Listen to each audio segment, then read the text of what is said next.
La loi de l'origine n'est pas une théorie à apprendre, mais une mémoire sacrée à réveiller. Ce livre audio ne t'instruit pas, il te rappelle, il te connecte à une vérité oubliée. La vie ne réagit pas à tes désirs, mais à ta véritable essence. Le chemin ne débute ni par l'effort ni par la volonté, mais par un abandon total à ce qui est éternel. Dans les profondeurs des ères anciennes, existait un savoir si lumineux, si imprégné de pureté, que sa simple présence suffisait à métamorphoser celui ou celle qui l'effleurait. Ce n'était ni le fruit d'un raisonnement ni le produit de longues recherches. Il venait du silence, né du cœur même de l'existence. Cette force subtile, que les sages nommaient la loi de la source, circule à travers toute forme de vie, comme une rivière invisible qui traverse le tissu même de la création. Elle est le fil d'or sacré qui relie chaque événement, chaque souffle, chaque réalité manifestée. Si tu lis ces lignes, ce n'est pas le fruit du hasard. Tu n'es pas, ici par erreur. Quelque chose bien plus vaste que ton entendement t'a conduit jusque-là. L'univers, dans son orchestration parfaite, t'a préparé à cet instant. Ce n'est pas un savoir que l'on peut posséder, mais une présence qui s'imprègne, se ressent, s'incarne. Ce n'est pas avec les yeux que l'on comprend, mais avec le silence entre les pensées, dans le calme qui précède toute parole. La loi de la source ne se dévoile qu'à ceux qui s'approchent avec humilité, ouverture et silence intérieur. Ce que tu découvriras ici ne peut être transmis par des mots seuls. Ce n'est pas à travers des discours que l'on saisit cette vérité, mais dans l'incarnation vivante de ses principes. Les anciens maîtres le savaient, ceux qui savent vraiment gardent le silence, car leur transformation parle bien plus fort que leur voix. Le chemin exige discrétion. Ce n'est pas une sagesse à exposer lors de discussions vaines ou à crier sur les toits. C'est une énergie consciente, vivante, qui répond uniquement à l'intention et à la pureté de ton attention. Dans le recueillement de ton cœur, ces graines germeront, et tu verras naître une compréhension qui va bien au-delà des mots. Ce savoir ne t'est pas étranger. Il dort en toi depuis toujours. Il est ce murmure oublié, cet appel ancien qui attendait que tu l'entendes à nouveau. La loi de la source n'est pas une nouveauté pour ton âme. Elle est un retour à ce que tu as toujours été. Libère-toi de l'envie de comprendre, de ranger, d'analyser. Autorise-toi simplement à être traversé par cette sagesse intemporelle. Et c'est parti. Mais avant tout, vérifie bien si tu es déjà abonné à la chaîne, parce que dans les prochaines vidéos, je vais partager une série de contenus puissants comme celui-ci. Chapitre 1. La loi cachée. Dans le hameau paisible de Clerval, un jeune garçon nommé Ézéchiel passait ses matinées à garder les moutons de son père. Un matin, alors que les brumes dansaient encore au creux de la vallée, il s'approcha d'un vieux chêne et y découvrit une cavité mystérieuse. En glissant sa main à l'intérieur, ses doigts rencontrèrent un objet doux et tiède. Il en ressortit un médaillon qui semblait rayonner d'une lumière intérieure. Dès qu'il le toucha, une vague de compréhension profonde inonda sa conscience, non par des mots, mais par une pure clarté vibratoire. C'est ainsi que la loi de la source se révèle, dans la spontanéité, dans l'innocence. Elle ne cherche pas la complexité, elle épouse les vérités les plus simples. L'univers n'obéit pas à ce que tu dis, ni à ce que tu crois vouloir. Il réagit à ta fréquence essentielle, à l'empreinte silencieuse de ton être. Beaucoup tentent de manipuler cette loi à force de prières anxieuses ou d'une volonté acharnée. Mais elle ne parle que la langue subtile des vibrations. Elle ne capte pas tes paroles. Elle ressent ton essence. Avant la pensée, avant le désir, avant toute intention, elle est déjà là, agissant en accord avec ce que tu es. Vraiment, c'est là que réside le véritable pouvoir, celui de façonner ta réalité. Cette vérité n'a pas besoin d'être crue, ni acceptée, ni même comprise. Elle ne demande ni foi, ni adhésion. Elle existe, tout simplement. Comme la gravité, elle agit sans jamais attendre ta permission. Elle n'a pas besoin d'être activée, car elle l'est déjà. Ton seul rôle est de t'accorder à sa fréquence, de te synchroniser avec ce qui a toujours été. Dans un autre village vivait Clara, une couturière dont les doigts dansaient sur les fibres de soie et de laine comme s'ils comprenaient leur langage secret. Pendant des années, elle a lutté, essayant de maîtriser la trame de sa vie avec ses attentes, ses peurs, ses espoirs. Puis, un matin, elle a cessé d'essayer. Elle s'est assise simplement, son aiguille à la main, et a cousu en silence, en se fondant dans l'instant. Dans cette paix absolue, tout a changé. Les commandes affluaient sans qu'elle ne les cherche. Des opportunités apparaissaient comme par magie, aussi naturelle que l'air qu'elle respirait. Plus elle abandonnait le besoin de forcer les choses, plus la vie s'harmonisait autour de son calme intérieur. Ce qu'a vécu Clara illustre une vérité profonde. La loi de l'origine ne répond pas à l'effort, mais à la vibration intérieure. Lorsque ton être s'aligne à ce que tu désires, la réalité se transforme pour correspondre à cette fréquence, sans miracle, sans sortilège, seulement par le fonctionnement naturel de la conscience cosmique. Exercice, trouve un lieu silencieux à l'écart, ferme les yeux, laisse aller toute pensée de manque ou de besoin, permets au désir de remonter lentement, comme une bulle qui s'élève dans une eau immobile. Ne le nomme pas, ne le poursuis pas, observe-le simplement, sois présent à sa naissance. Dans ce silence pur, la loi œuvre à travers toi. Reste autant que tu veux, sachant qu'au cœur de ton calme, l'univers répond déjà. Dis-moi dans les commentaires ce que tu as ressenti en découvrant le chapitre 1. Quelle partie t'a le plus touché ou éveillé en toi une vérité oubliée? J'ai hâte de lire ton expérience. Chapitre 2. Le voile sacré. Dans des terres anciennes, où les pierres murmurent encore les prières du ciel, un homme nommé Walter errait avec son luth. Il suivait des mélodies qu'aucune oreille humaine n'avait jamais entendues, des notes qui ne jouaient que dans ses songes. Chaque nuit, le même air mystérieux l'appelait. Jusqu'au soir où, baigné par la lumière d'une lune pleine, il vit ce que le jour lui avait toujours caché, un temple fait d'albâtre irisé, dont les colonnes semblaient jaillir de rayons lunaires. Alors qu'il franchissait le seuil, une voix s'éleva, légère comme le vent dans des carillons de cristal. Rien n'est caché, tout est simplement non vu. Cette phrase, à elle seule, détient la clé du mystère. Tu es, à chaque instant, entouré d'un pouvoir illimité. Mais ton esprit, éduqué à la limitation, perçoit des barrières. Il ne s'agit pas de murs à abattre, mais d'illusions à reconnaître. Le voile que tu crois réel n'est pas fait de matière ou d'ombre, mais de pensées, de croyances figées et d'habitudes mentales. Elles obscurcissent ta capacité à percevoir ce qui a toujours été là. La loi de l'origine ne se cache pas. C'est ton regard qui s'est détourné, comme celui qui fixe une toile de trop près et n'en voit plus la beauté. Tu as appris à passer à côté de l'essentiel. Quand tu cesses de chercher et que tu te mets à voir, quand tu arrêtes de lutter pour simplement permettre, le voile disparaît de lui-même. Dans une petite ville tranquille vivait Dorothy. Elle passait ses journées entourée de livres, mais son esprit était envahi de scénarios catastrophes. Chaque matin apportait son lot de nouvelles peurs à ranger, de nouveaux doutes à classer. Puis, sans y penser, elle se mit à imaginer la paix. Elle ne tenta pas de contrôler ses pensées, elle les laissa s'apaiser.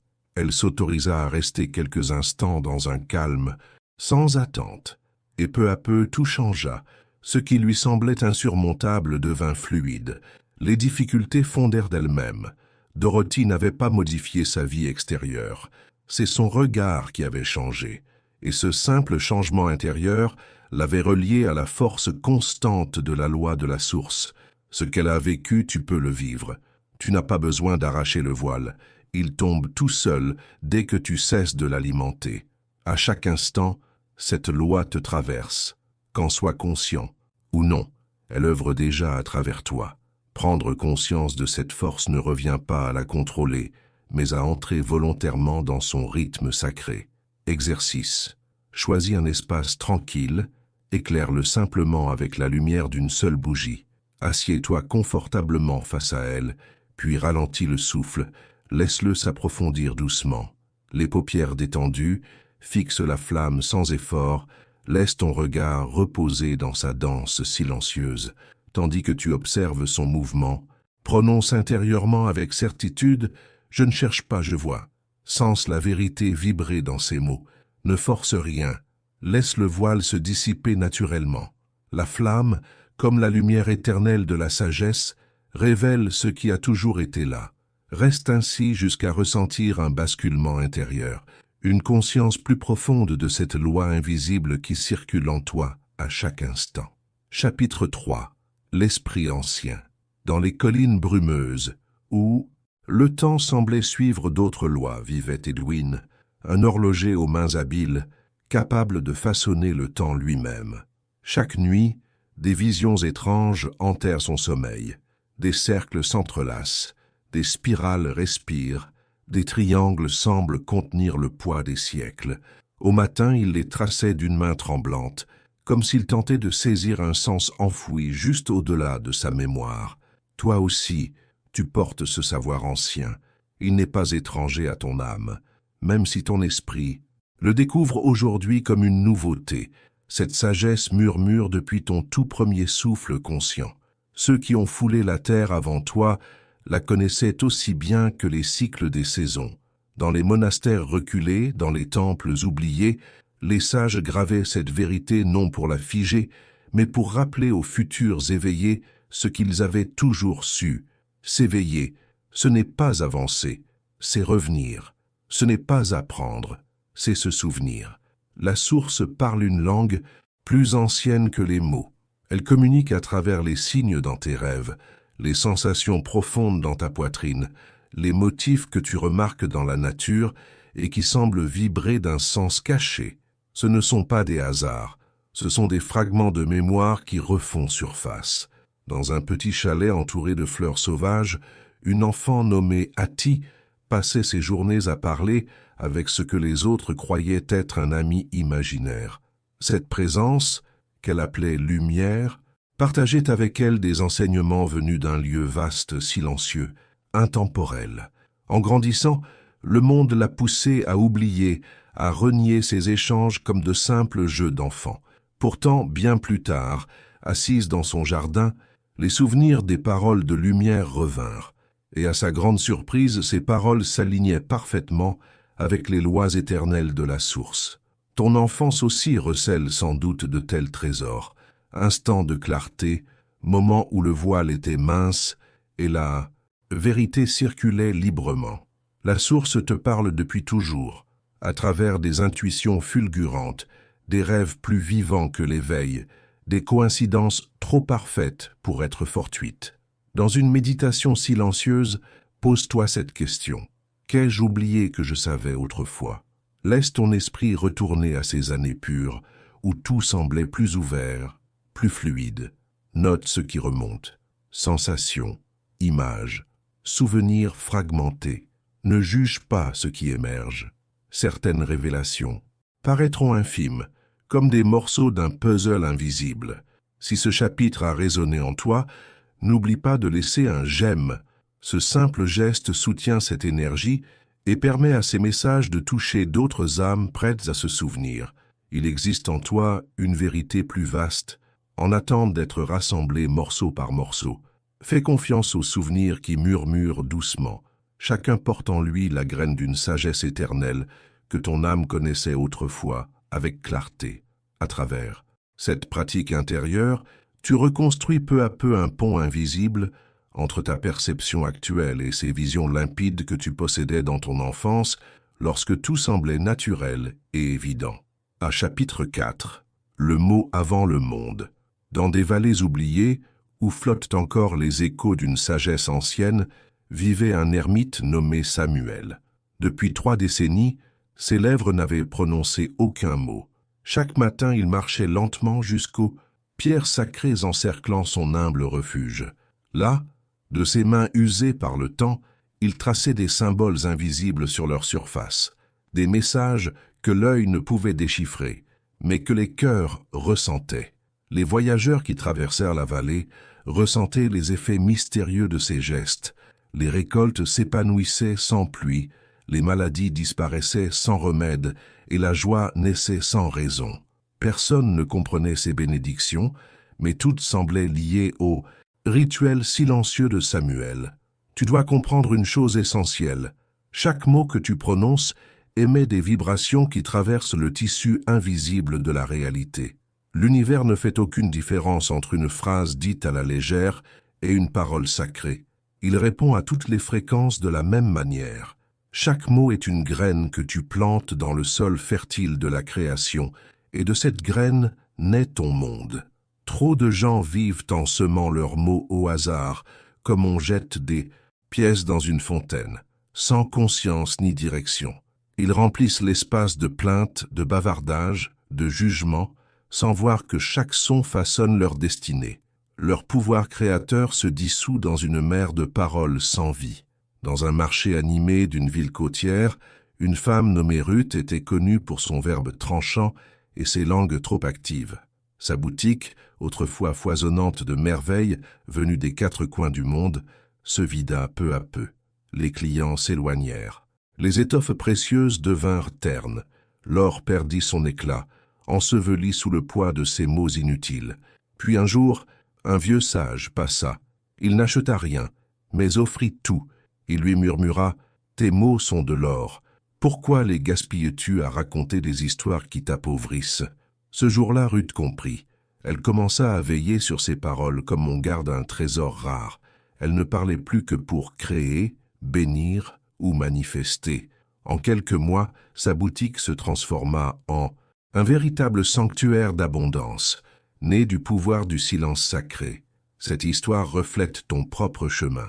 Chaque mot que tu prononces construit ou détruit, élève ou affaiblit. Dans l'espace entre deux pensées, dans le souffle suspendu, se cache la source de ton pouvoir véritable. Le silence conscient précède toute parole véritable. Pratique. Choisis un jour sacré de silence. Du lever au coucher du soleil, ne prononce aucun mot. Observe comment ton énergie se concentre, comment ton regard s'aiguise, comment le monde autour de toi réagit à ton retrait. Puis, au crépuscule, place-toi devant un miroir.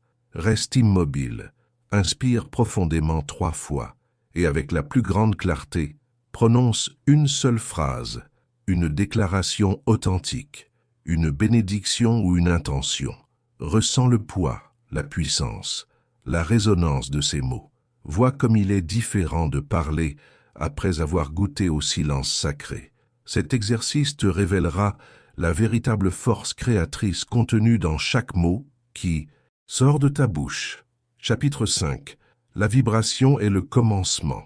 Dans un petit village perché entre les montagnes, où la brume caresse les vieilles pierres depuis des siècles, vivait un violoniste nommé Clifford.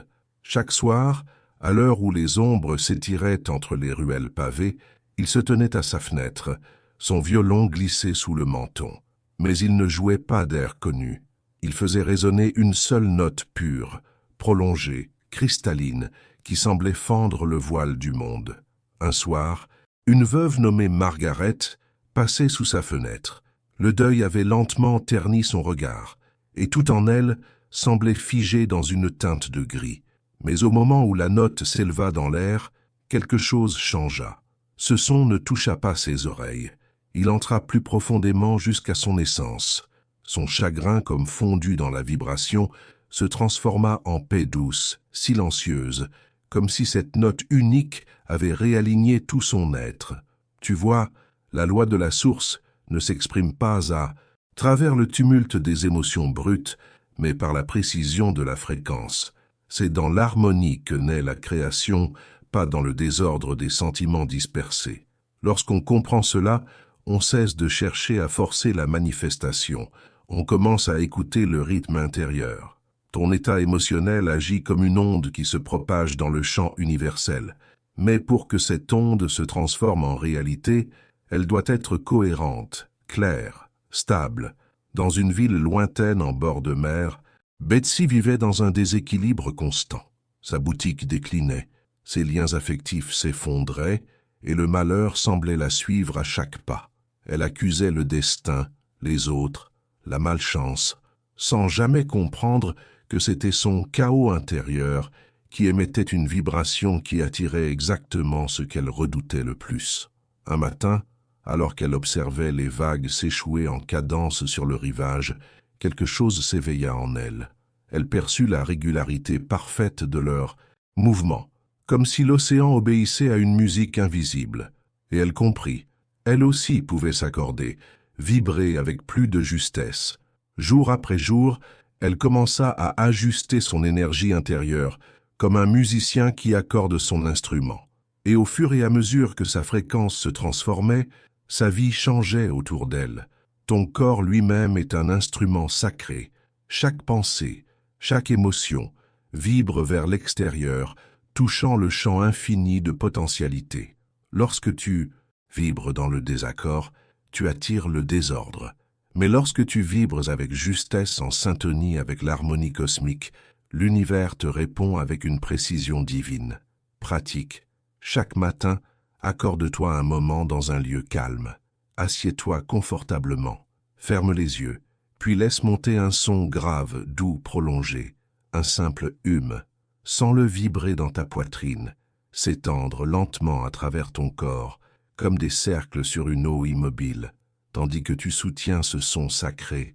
Visualise-le comme un outil d'accordage, ajustant ton champ énergétique, synchronisant ta fréquence avec celle de l'univers. Tout comme l'artisan affine son instrument, affine-toi. Que ce rituel devienne ton point d'ancrage quotidien, une offrande silencieuse, une communion avec la symphonie cosmique qui t'enveloppe à chaque instant.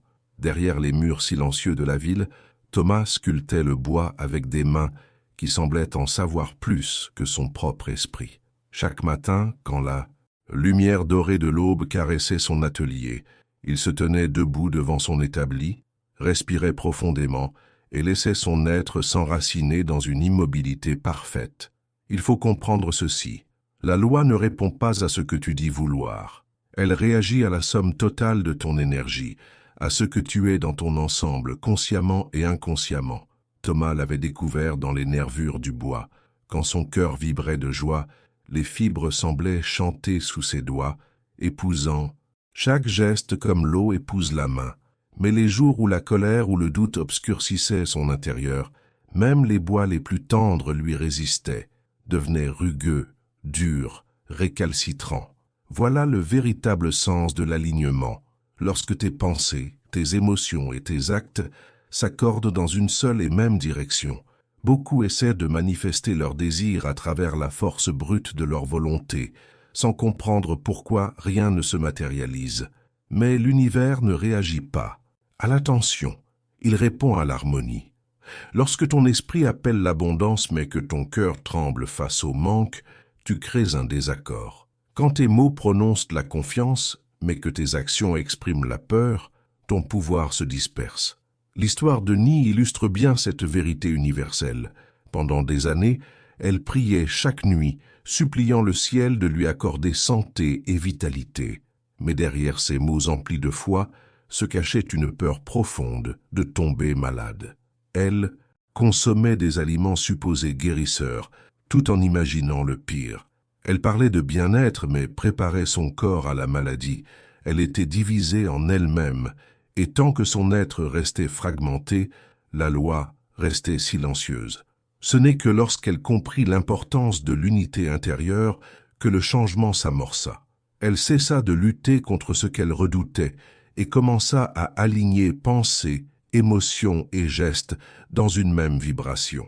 Ses prières ne furent plus des cris de détresse, mais de simples affirmations tranquilles de ce qu'elle savait être déjà vrai. Ses repas devinrent des offrandes de vie et non des boucliers contre la mort. Ses choix quotidiens furent guidés non par l'inquiétude, mais par une confiance profonde dans l'ordre parfait des lois de l'univers. Avant de formuler une demande à l'univers, écris-la avec clarté et intention, puis arrête-toi, tourne-toi vers ton cœur et demande-toi, ce que je pense est-il vraiment en accord avec ce que je ressens? Mes gestes reflètent-ils cette même intention? Observe les dissonances éventuelles entre ton souhait, ton état émotionnel et ton comportement. L'univers ne répond pas à des mots isolés, mais à l'énergie globale que tu émets. Prends le temps d'harmoniser ces différentes dimensions. Laisse tes pensées éclairer ton ressenti, et que ton ressenti soit le guide de tes actions. Ce n'est qu'à ce moment-là que ta demande vibrera à la fréquence exacte nécessaire pour devenir réalité. Trop lumineuse, trop bruyante, ma belle se plaignait de tout. Plus ses paroles devenaient amères, plus son univers se rétrécissait. Les fleurs fanèrent à son passage, les voisins détournèrent le regard, et les ombres s'épaississaient dans chaque recoin de sa maison. Un matin voilé de brume, un mendiant s'approcha de son portail. Malgré ses mots durs, il lui adressa un sourire paisible et lui tendit un petit miroir enveloppé dans une soie fanée. « Regarde bien », murmura-t-il, avant de disparaître dans la brume matinale. Ce que tu dois comprendre, c'est que la loi de la source ne réagit pas, elle reflète. Ce que tu prends pour une opposition du monde n'est en réalité que le reflet fidèle de ta propre énergie. L'univers ne punit pas, ne juge pas, ne se venge jamais. Il renvoie simplement ce que tu émanes, avec une précision absolue.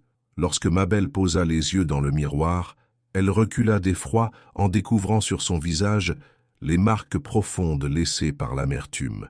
Mais à mesure qu'elle observait, elle reconnut ces mêmes traits de colère dans les branches nues de son jardin, dans la froideur de ses pièces vides, dans les regards fuyants qui l'entouraient.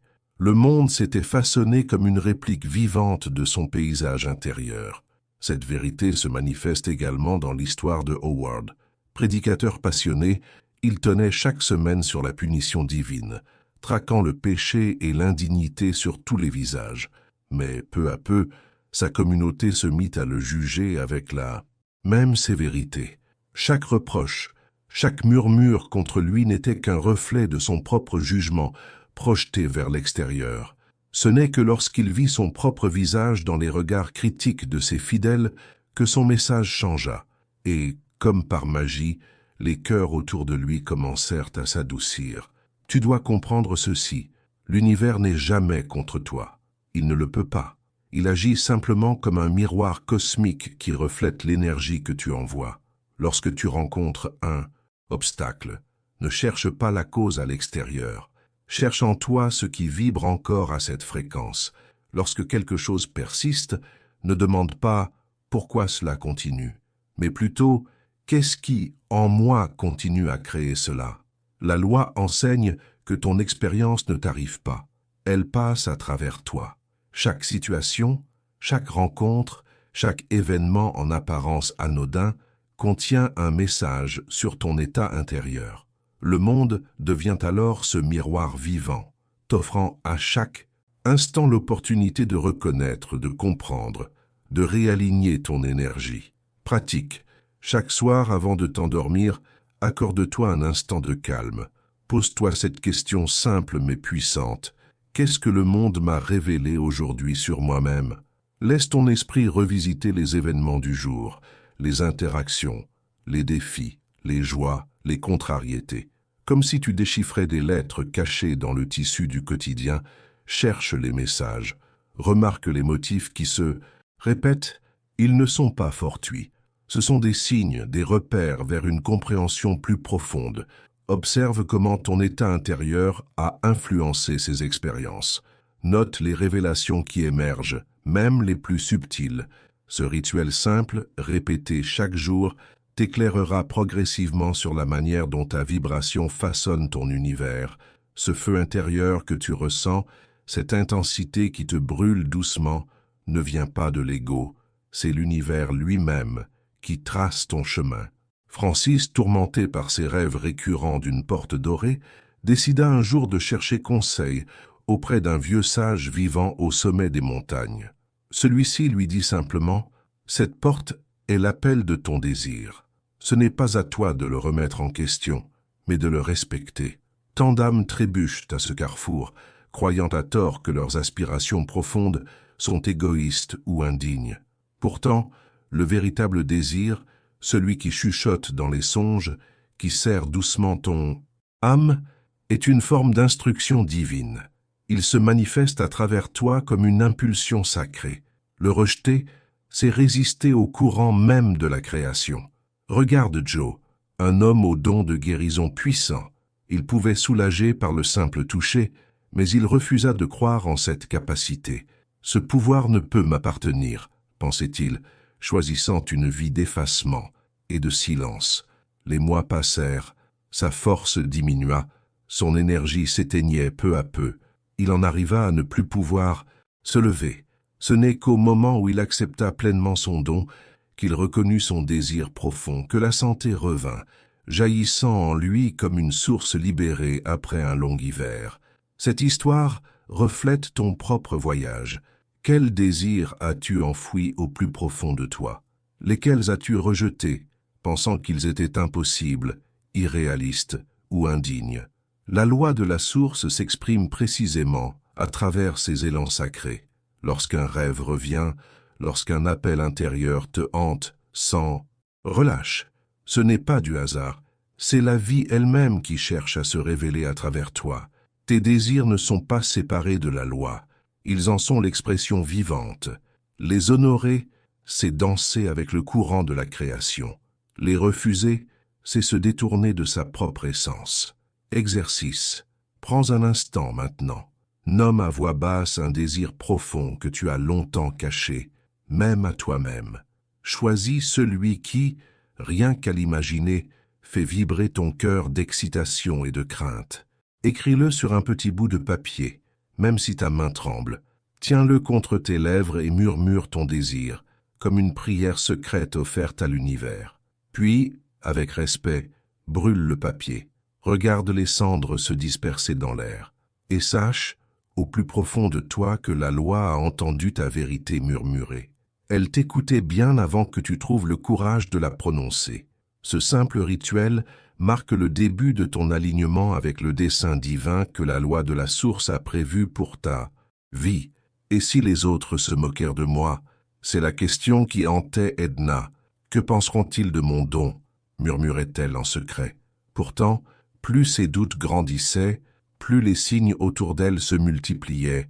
Des oiseaux posés à sa fenêtre, des inconnus appelant son nom, des rêves ou des temples anciens de guérison se révélaient avec clarté.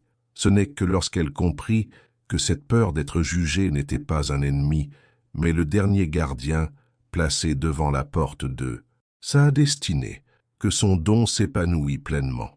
Le doute qu'elle croyait être une malédiction s'était en fait dressé là pour la protéger, veillant à ce qu'elle soit prête, forte et digne de porter ce qu'elle était venue offrir au monde. Toi qui lis ces mots, tu ressens peut-être aussi cette agitation dans ton cœur. Laisse le doute s'élever sans le fuir. Ne le combats pas. Observe-le comme on regarde une flamme danser sans jugement. Le doute ne détruit pas la vérité. Il la purifie, comme le feu affine l'or. La certitude n'est pas l'absence de questions. Elle est ce qui naît lorsque toutes les questions ont été honorées. La loi de la source ne demande pas d'obéissance aveugle. Elle s'épanouit dans la connaissance éprouvée. Lorsque le doute frappe à ta porte, reçois-le comme un messager sacré. Demande-lui avec respect, « Suis-je prêt à porter ce que je réclame ?» Exercice, écris sur une feuille un doute qui te pèse actuellement. Pose cette feuille devant toi et, dans un élan sincère, interroge-toi. Quelle vérité cette peur protège-t-elle? Laisse la question résonner en toi sans chercher de réponse immédiate. Respire lentement. Installe-toi dans un silence sacré. Dans cet espace entre la quête et la compréhension, la vérité profonde se manifeste. Fais confiance au processus. La réponse ne viendra pas d'une pensée pressée, mais d'un endroit plus profond, des eaux calmes de ton âme. Reste autant de temps que nécessaire dans cette contemplation. Certaines vérités émergent comme la rosée, doucement, discrètement, mais avec une clarté lumineuse. D'autres surgissent comme une source éclatant au cœur d'un désert, puissante, inattendue, irréversible. Observe comment ton doute se transforme peu à peu. Il n'est plus un mur, il devient un seuil, une ouverture par laquelle une sagesse plus vaste peut entrer. Rappelle-toi, poser une question n'est pas un signe de faiblesse, C'est un acte sacré. C'est honorer la vérité, lui faire de la place, lui dire « je suis prêt ». Connu pour sa langue acérée et ses réponses cinglantes, Georges, un avocat réputé pour sa vivacité verbale, perdit peu à peu son éclat. Affaire après affaire, il échouait, jusqu'à ce que l'épuisement l'oblige à se taire. Ce silence forcé devint peu à peu son allié. Au tribunal, il écoutait davantage qu'il ne parlait. Lors des négociations, il apprit à laisser le silence créer une tension que les autres s'empressaient de dissiper. Peu à peu, sans discours brillant ni éclat de voix, sa carrière connut un essor inattendu.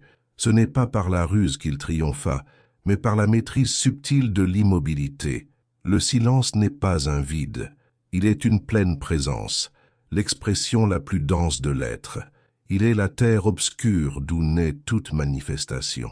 Lorsque tu cesses de remplir chaque instant de bruit, tu ouvres enfin l'espace pour que la loi de la source s'exprime, non par des mots, mais à travers la synchronicité, l'intuition, la compréhension directe. Exercice. Chaque jour, consacre un espace sacré de 2 heures à la vraie quiétude. Éloigne-toi des écrans, des conversations, des stimulations extérieures. Établis un sanctuaire de silence, dans la nature ou dans un recoin paisible de ton foyer. Là, permets à la loi de te parler dans sa langue secrète. L'intuition pure. Dans ce rituel quotidien, tu découvriras que l'univers murmure avec plus de clarté lorsque tu cesses de le couvrir de paroles. La sagesse ancienne coule dans les esprits qui savent écouter. Deuxième partie, le chemin de l'incarnation. Chapitre 11. La source s'exprime à travers toi. Dans un petit refuge niché au bord d'une forêt brumeuse, Virginia s'asseyait chaque matin devant des pages vierges. Elle n'attendait pas l'inspiration, mais une transmission. En se glissant dans cet espace entre la pensée et la forme, sa main se mettait à écrire d'elle-même. Les vers qui jaillissaient semblaient venir d'un ailleurs sans nom, d'un temps sans limite. Toi aussi tu possèdes ce pouvoir d'expression divine, même si tu l'as peut-être oublié. Quand ton être s'accorde à la loi de la source, tes mots cessent d'être de simples phrases. Ils deviennent des vecteurs de création. Ce n'est plus de la poésie en tant qu'art, mais de la poésie en tant qu'acte de manifestation. Virginia comprit que les textes qu'elle recevait annonçaient des choses à venir, des naissances, des orages, des retrouvailles, des révélations. Elle n'était plus qu'un canal, un roseau creux à travers lequel la loi insufflait sa volonté dans la matière. C'est là une vérité ancienne. La parole pure, libérée de l'ego, devient le langage même de la création. Dans le village en contrebas, vivait Patrick, un simple cordonnier. Chaque matin, dans un silence empreint de respect, il murmurait une bénédiction sur ses outils, que ses mains transmettent un service parfait. Il ne disait rien de plus. Et bientôt, ses chaussures furent entourées de murmures. On parlait de guérisons étranges. Des enfants retrouvèrent l'équilibre. Des articulations fatiguées retrouvèrent leur souplesse. Même les âmes usées semblaient plus légères à chaque pas. La loi de la source enseigne que chaque mot porte une vibration et que toute vibration façonne la matière. Mais pour que ce pouvoir s'active, l'intention doit être pure, absolue, sans détour. Patrick ne parlait jamais de ses bénédictions. Il ne revendiquait aucun mérite. Il savait que la parole divine doit rester rare, précieuse, sacrée. Ta voix détient ce même pouvoir. Chaque mot que tu émets crée des ondes dans le tissu de la réalité. Mais trop souvent, les mots sont gaspillés dans des discours vides, diluant leur puissance originelle. La loi ne répond pas à l'abondance verbale, mais à la densité du silence d'où émerge la parole vraie. Pratique.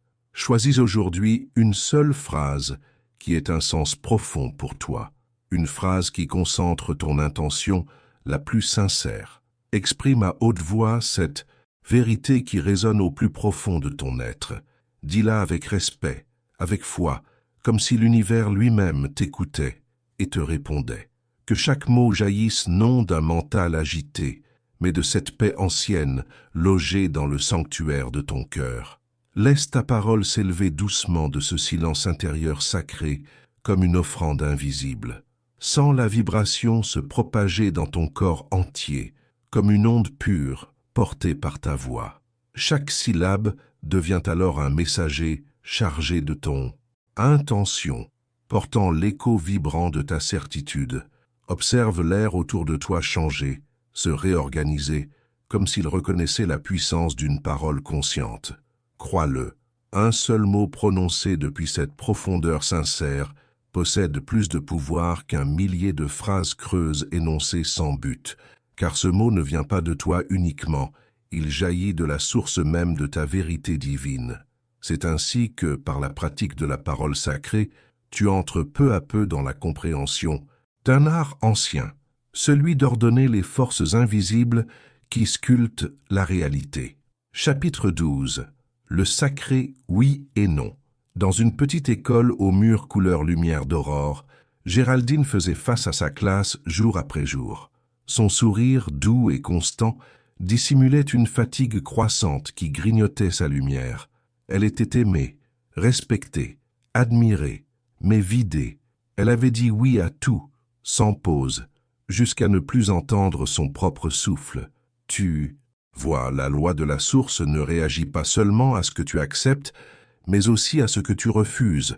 Chaque limite que tu poses est une prière, une déclaration vibratoire qui façonne l'énergie de ta vie. Quand tu dis oui par devoir, mais non par vérité, tu brouilles les eaux de la création. Un matin d'automne, alors que des feuilles dorées tourbillonnaient dans la cour, quelque chose changea en elle. Lorsqu'on lui proposa de prendre encore une nouvelle responsabilité, elle prononça 2 mots, simples mais immenses. Pas maintenant. Ce n'était pas de la rébellion, mais un acte d'alignement avec sa propre vérité. En quelques jours, l'univers répondit. Une bourse pour concrétiser son projet de cœur, une invitation à enseigner à un niveau supérieur, l'opportunité d'écrire enfin le programme qu'elle rêvait de transmettre depuis des années. Dans une ville lointaine, Albert, marchand ambulant, frappait aux portes avec un sourire bien rodé, vendant ce qu'il ne croyait plus. Son portefeuille était plein mais son âme vide, jusqu'au jour où une vieille dame lui ouvrit sa porte avec confiance. Il sentit alors qu'il ne pouvait plus continuer ainsi. « Je ne peux pas vous recommander ce produit, » dit-il sincèrement, pour la première fois depuis des années. Il perdit cette vente, mais quelque chose d'invisible se réaligna. Ce non authentique devint un appel magnétique à la vérité. Des fournisseurs de qualité vinrent à lui. Des clients fidèles commencèrent à affluer. Son entreprise se transforma, non par stratégie, mais par la résonance de l'intégrité. Ces histoires révèlent une loi intemporelle. Chaque choix que tu poses émet une onde dans le champ infini des possibles. Quand tu dis oui depuis la peur ou non depuis la colère, tu crées du désordre. Mais lorsque ton choix est en harmonie avec ton être tout entier, quand tu agis depuis la vérité de ton âme, tu réveilles la force la plus puissante de la loi, la création authentique. Pratique du jour. Dis non à quelque chose que tu acceptes par habitude. Peut-être une obligation qui te vide, un engagement qui ne soutient plus ton bien-être le plus élevé. Que ce refus ne soit pas un acte de colère, mais un geste né de ta sagesse profonde. Ensuite, tends l'oreille vers l'intérieur. Écoute ce que ton âme essaie de te murmurer depuis longtemps, cette voix discrète souvent étouffée par le tumulte du quotidien. Dis oui à quelque chose que ton être réclame en silence. Consacrer du temps à une création qui t'appelle écrire, peindre, jardiner, tendre la main à une personne qui t'inspire, ou simplement t'asseoir dans le silence sacré sans but ni attente. À travers ces choix conscients, tu réalignes tes gestes avec ta vérité essentielle, et ce faisant, tu actives le pouvoir transformateur de la loi dans ta propre vie. Chapitre 13. Les ombres de l'esprit. Au cœur des nuits silencieuses, les mains d'Éléonore s'illuminaient d'une lumière douce lorsqu'elle soignait ceux qui venaient à elle. Chaque guérison semblait traverser son corps comme un canal sacré, mais à mesure que les miracles se multipliaient, une part obscure d'elle-même prenait de l'ampleur. Plus ses dons grandissaient, plus le doute rongeait son cœur. Elle se demandait en secret Suis-je digne de porter cette puissance? Comprends ceci. La loi de la source agit avec une exactitude absolue. Elle ne peut t'offrir ce que, dans ton fort intérieur, tu crois ne pas mériter. Tu peux tendre consciemment vers les étoiles, formuler des intentions lumineuses. Mais si dans les profondeurs de ton être, une voix chuchote, ce n'est pas pour moi, c'est cette vérité invisible que l'univers choisira d'honorer. En toi réside un entrelac de pactes inconscients, des accords silencieux forgés dans les blessures passées, les injonctions de l'enfance, les peurs que tu n'as jamais osé regarder en face. Ces croyances enfouies façonnent ton monde bien plus puissamment que tes mots ou tes prières les plus sincères. Dans son moment le plus sombre, alors qu'elle envisageait de renoncer à sa mission de guérisseuse, Éléanore fit un rêve. Une silhouette faite d'ombre et de lumière d'étoiles apparut et lui murmura « Tu ne peux pas accueillir ce que tu rejettes en silence ». Cette révélation la frappa. Elle n'avait pas fui le monde, mais elle fuyait son propre pouvoir, persuadée qu'elle n'en était pas digne. Stanley, un boulanger dont le pain apportait de la joie à tous ceux qui le goûtaient, se voyait sans cesse échouer à un pas du succès. Chaque fois que la prospérité semblait s'approcher, un revers mystérieux surgissait. Ce que la loi lui renvoyait n'était pas un jugement, mais le reflet fidèle de sa croyance la plus ancrée, celle que la richesse viendrait détruire sa simplicité heureuse. Ce n'est que lorsqu'il se rappela les paroles de son père, « Les riches sont toujours corrompus », qu'il comprit l'origine de son auto-sabotage. La loi de l'attraction ne répond pas à tes espoirs, mais à ce que tu sais au fond de toi. Lorsque tu portes, sans en être conscient, des croyances de peur, de manque ou d'indignité, ce sont elles qui deviennent le modèle invisible selon lequel ta réalité est construite. Mais ces ombres ne sont pas éternelles. Elles existent uniquement tant qu'aucune lumière ne leur a été offerte. Ton rôle maintenant est celui d'un archéologue de l'âme. Dans les profondeurs silencieuses de ta conscience se cachent des pactes anciens, des croyances enfouies, des idées héritées qui limitent ce que tu te permets de recevoir. Quels contrats invisibles dirigent encore ton énergie sans que tu t'en rendes compte? Quelles idées erronées reposent, immobiles, sous tes désirs les plus sincères? La loi de la source t'invite à explorer, à mettre en lumière, puis à dissoudre ces accords silencieux. Exercice sacré. En méditation, pose cette question claire. Quelle croyance en moi affirme que je ne mérite pas ce que je désire? Accueille, sens, filtre la première pensée qui surgit. Écris-la immédiatement, sans analyser, sans corriger. Laisse ta main devenir le canal de ton intuition, permets à ta sagesse intérieure de parler librement. Ce simple acte d'observation consciente commence déjà à délier les nœuds énergétiques qui te retiennent. Souviens-toi, cette réponse n'est pas ta vérité éternelle. Elle est une ombre, une illusion construite dans le passé et prête à être transmutée par ta lumière présente. Reviens à cette pratique jour après jour. Tu sentiras les vieilles croyances perdre leur emprise sur ton esprit. Reste doux avec toi-même durant cette fouille sacrée. Ce que tu découvriras a peut-être été un bouclier, une protection forgée dans l'enfance ou une réponse à une blessure plus récente. Quelle qu'elle soit, ces croyances ne sont que de passage, des visiteurs temporaires dans le vaste sanctuaire de ton être. À chaque révélation, respire profondément et affirme avec bienveillance « Je libère maintenant cette croyance avec amour et gratitude pour tout ce qu'elle m'a enseigné ». Ton engagement à ce rituel d'éveil ouvrira lentement le chemin pour que de nouvelles vérités puissent s'enraciner dans un terreau purifié. Avant de poursuivre avec le prochain chapitre, tu peux télécharger gratuitement la version e-book de ce livre audio grâce au lien épinglé dans les commentaires de cette vidéo. Chapitre 14. La richesse est une fréquence. Dans une petite ville où les rosiers fleurissent toute l'année, Mildred tenait sa boutique de fleurs avec une paix tranquille.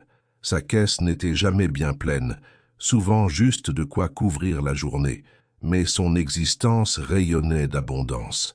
Sa vie coulait comme une rivière douce, portée par la grâce. libre des angoisses qui assiègent ceux qui mesurent leur valeur à travers des chiffres. Car vois-tu, la richesse ne commence pas par des bilans ni des calculs. Elle prend d'abord racine comme une vibration intérieure. La loi de la source ne se synchronise pas à ton compte bancaire, mais à ton état vibratoire. Quand tu t'accordes à la fréquence de l'abondance, l'univers entier ajuste sa mélodie à la tienne. Beaucoup cherchent la richesse dans l'effort, dans les plans complexes, dans les calculs sans fin. Pourtant, la véritable abondance entre par une autre porte. Elle se manifeste naturellement chez ceux qui ont appris à ressentir la richesse avant même qu'elle n'apparaisse. Mildred ne s'inquiétait jamais du lendemain. Elle vivait dans le présent, plongée dans la joie pure d'arranger des bouquets, dans la beauté simple de partager ce qu'elle aimait. Sans stratégie ni attente, tout ce dont elle avait besoin se présentait toujours au moment juste. Un panier de légumes offert par un client reconnaissant, un héritage inattendu, une opportunité qui tombait du ciel comme une pluie douce. À l'opposé, Clayton, un banquier réputé, incarnait la tension du contrôle. Son esprit tournait sans relâche autour de chiffres, de prévisions, de tendances. Ses nuits étaient hantées par la peur des pertes. Malgré une immense fortune, il vibrait dans le manque. Plus il s'accrochait à l'argent, plus celui-ci lui échappait, jusqu'au jour où tout s'effondra. Un crash de marché, une perte totale. Dans cet effondrement, Clayton fit une découverte inespérée. En renonçant à cette course effrénée, en laissant tomber son obsession, il recommença à goûter à la vie. Et dans cette simplicité retrouvait l'abondance. Ce que Clayton perdit en un instant, il le retrouva en abondance, dans une forme nouvelle, démultipliée, bien au-delà de ses anciens avoirs. La loi de la source lui enseignait une vérité simple mais éternelle. La joie attire, la peur repousse. Ce principe ne change jamais. L'univers ne répond pas à tes efforts visibles, mais à la vibration que tu émanes silencieusement. Lorsque tu incarnes profondément le sentiment d'être riche, sans forcer, sans simuler, tu deviens un aimant naturel pour l'abondance. Exercice. Chaque matin, consacre 5 minutes à éveiller en toi la fréquence de la richesse avant toute action. Choisis un moment de silence quand la lumière du jour commence, à poindre et que le voile entre les mondes est le plus fin. Ferme les yeux. Respire profondément. Laisse chaque souffle te ramener à la présence pure. Ressens, dans chaque cellule de ton être, que tu es abondant, infiniment, naturellement, totalement. Que cette sensation te traverse les os, le sang, l'âme, non comme une répétition mentale, mais comme une certitude silencieuse qui ne demande ni preuve, ni justification. Laisse cette sensation s'amplifier, s'étendre, comme des cercles sur une eau tranquille. Que tout ton champ énergétique soit imprégné de cette vibration de plénitude. La loi de la source reconnaît cette fréquence immédiatement. Et, sans effort, elle reflète cette essence que tu incarnes pleinement, car elle ne peut que te renvoyer ce que tu es devenu au niveau de la conscience. Chapitre 15. Le temps et l'illusion du prêt. Dans le calme des collines, au-delà des frontières de la ville, vivait Harriet.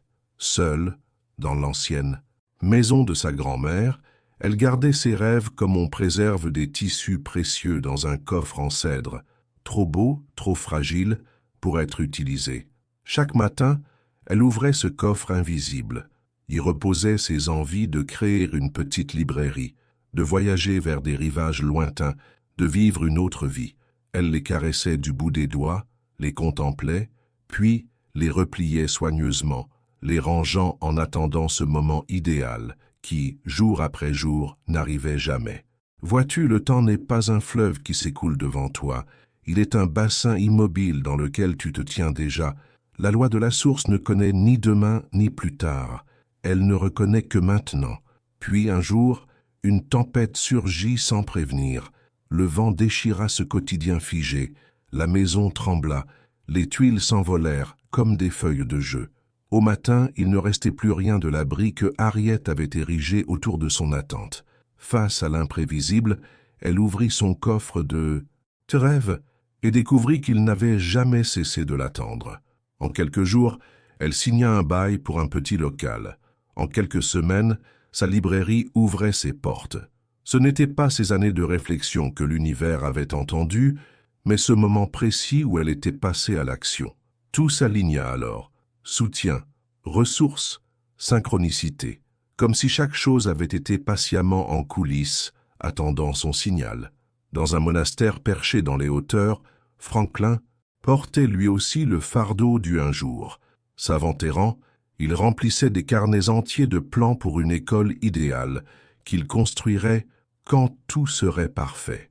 Chaque matin, il lisait ses nouvelles révisions à Ming, un moine aveugle qui s'occupait paisiblement des jardins, jusqu'au jour où Ming, dans un silence simple, l'interrompit. « La fleur n'attend pas que la terre soit parfaite pour s'épanouir, » dit le moine en enfonçant ses mains dans la terre humide. « Elle s'ouvre là où elle se trouve et par sa floraison transforme le sol qui l'accueille. » Ces mots frappèrent de Franklin comme un éclair. Il comprit soudain que ces longues années de préparation n'étaient pas le fruit de la sagesse, mais de la peur maquillée sous des habits d'érudition. Ce même après-midi, il s'assit sous un arbre et commença à enseigner à 3 enfants, sans tableau, sans programme. En quelques mois, son école prospéra, non parce que le moment était idéal, mais parce qu'il avait enfin pénétré le seul instant réel, l'instant présent. Pratique. Place-toi devant un miroir, plonge ton regard dans le tien sans détourner les yeux, et prononce ces mots avec une force inébranlable. C'est déjà à moi. Je suis déjà prêt. Laisse chaque mot vibrer dans ton corps comme une vérité absolue, sans leur résonance réveiller en toi des forces restées endormies. Tout au long de ta journée, chaque fois que le doute tente de troubler ta vision, reviens à cette déclaration. Agis comme si aujourd'hui était le moment exact, car en réalité il l'a toujours été. Chaque souffle que tu prends affirme ton niveau de préparation. Chaque pas que tu fais est une avancée vers ce qui t'appartient déjà dans le royaume invisible de l'esprit. Chapitre 16. L'action comme mouvement sacré. Dans le silence qui précède l'aube, quand le monde suspend son souffle, Lucian quittait son établi. Il laissait alors son corps parler sans mots, sans musique. Aucun rythme ne le guidait sauf celui ancien et silencieux qui battait dans ses cellules. Vu de l'extérieur, il aurait pu sembler fou, ce menuisier dansant seul dans la pénombre, mais la sagesse ressemble souvent à la folie pour ceux qui ont oublié d'où tout provient. La loi de la source ne circule pas dans l'effort, ni dans les stratégies mentales. Elle s'écoule à travers un corps en accord profond avec sa propre vérité. Quand après ces mouvements, Lucian posait ses mains sur le bois, une transformation subtile s'opérait. Le grain semblait s'illuminer de l'intérieur. Ses créations rayonnaient d'une chaleur que nul vernis ne pouvait expliquer. Des gens venaient de loin, attirés sans comprendre pourquoi. Toi aussi, tu portes cette intelligence dans ta chair. Ton corps connaît le chemin bien avant ton esprit. Lorsque tu agis sous la pression de la peur ou par obligation, tu nages à contre-courant de la création. Mais quand le mouvement naît du silence intérieur, tu deviens un canal pur de l'expression divine. Pense à Annabelle. Elle s'était épuisée à appliquer toutes les méthodes du succès. Conférences, lectures, conseils d'experts, rien ne semblait fonctionner. La prospérité la fuyait toujours, jusqu'au jour où elle cessa toute tentative. Dans un abandon total, elle s'assit dans son jardin et écouta. Un élan doux s'éleva en elle, marcher vers l'océan. Sur cette plage calme, elle rencontra la personne qui deviendrait son associé, et tout changea, car l'action ne devient puissante que lorsqu'elle provient de l'alignement. La loi de la source n'attend pas que tu fasses 1000 choses, elle attend que tu sois pleinement présent. Lorsque tu sens en toi ce oui silencieux, et que ton corps commence à se mouvoir comme attiré par un fil invisible, tu as trouvé la danse de la création. Pratique. Demande à ton corps, avec douceur, où veux-tu aller aujourd'hui? Bouge aujourd'hui. Mais avant toute action, assieds-toi dans le calme et laisse ton corps murmurer sa vérité. Dans ce silence attentif, observe les élans subtils, ces légers tiraillements, ces infimes inclinaisons vers une direction particulière. Ton corps détient une sagesse très ancienne, bien plus ancienne que les pensées que ton esprit peut formuler. Il sait, il a toujours su. Suis cette réponse quelle qu'elle soit. Peut-être t'invitera-t-elle à marcher vers les collines, ou peut-être te soufflera-t-elle simplement de tourner ton visage vers la lumière du matin. Même si ce n'est qu'un seul pas, ce mouvement contient en lui-même la graine d'une transformation. Fais confiance à ce dialogue sacré entre ta conscience et ta forme physique. C'est une conversation qui te relie à la grande chorégraphie de la création, un pas dans la danse éternelle. Chapitre 17. Le cercle de la création. Dans l'art sacré du soufflage de verre, Nora découvrit une vérité aussi ancienne que l'univers lui-même. Chaque matin, avant même de toucher ses outils, elle s'asseyait dans un silence absolu, laissant des formes naître dans son esprit. Elle ne commençait jamais à créer sans avoir vu d'abord, et alors que le verre en fusion brillait devant elle, quelque chose d'extraordinaire se produisait. La matière ne répondait pas uniquement à ses gestes, mais surtout à la vision qu'elle tenait fermement en elle, car l'univers suit un cycle immuable de création. Tes pensées ne sont pas de simples idées, elles façonnent la substance invisible du possible. Ce que tu imagines devient forme, et une fois manifestées, ces formes confirment tes croyances sur ce que la réalité permet. Ces croyances, renforcées, génèrent à leur tour de nouvelles pensées encore plus puissantes. Ainsi circule le flux sacré de la création, constant, infini, vivant à travers toute existence. Mais dès que tu rejettes une partie de ce cycle, en doutant de tes visions, en négligeant les signes manifestés ou en questionnant tes croyances les plus profondes, tu coupes la boucle sacrée. En revanche, si tu honores chaque étape, si tu permets à l'idée de devenir forme sans la restreindre, tu ouvres alors une source intarissable d'expression créatrice. Wendell, un marchand au quotidien chaotique, vivait comme si la vie n'était qu'un enchaînement d'événements imprévisibles, jusqu'au jour où un vieux carnet tomba d'une étagère. En le rouvrant, il se mit à noter les images qui émergeaient pendant ces instants de silence. Rapidement, un motif apparut. Ce qu'il écrivait se réalisait d'abord en de petits détails, puis en scènes entières, reproduites avec précision dans sa vie éveillée. Ce pouvoir, tu le possèdes aussi. Les images qui montent à ton esprit ne sont pas de simples rêveries, ce sont les schémas vibratoires de ce qui va venir.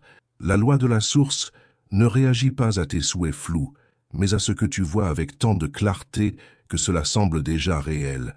Lorsque ta vision intérieure s'accorde à ta vérité la plus profonde, le monde extérieur ne peut que s'aligner. Ce n'est pas de la magie, c'est une loi naturelle. Tout comme l'eau coule vers le bas, la réalité se moule à tes représentations les plus fortes.